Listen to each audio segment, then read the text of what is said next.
মহালয়ার দিন রাত্রেবেলাতে আমরা পিকনিক করেছিলাম। তো যেহেতু আমরা ভাই বোনরা মিলেই করেছিলাম, সেহেতু আমাদের আইটেমে ছিল চিকেন আর ভাত। আর আমরা ভেবেছিলাম যে আমরা নিজেরা উনুন বানিয়ে রান্না করব, তাহলে বেশি মজা হবে।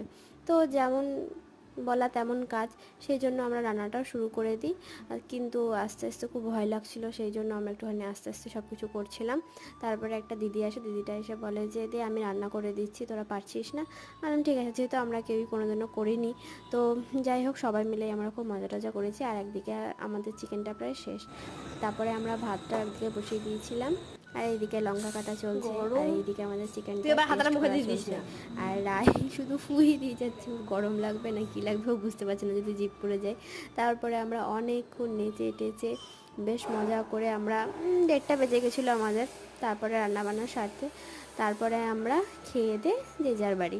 তো আমাদের তো মহালয়া খুব ভালো কেটেছে, আশা করছি তোমাদেরও খুব ভালো কেটেছে।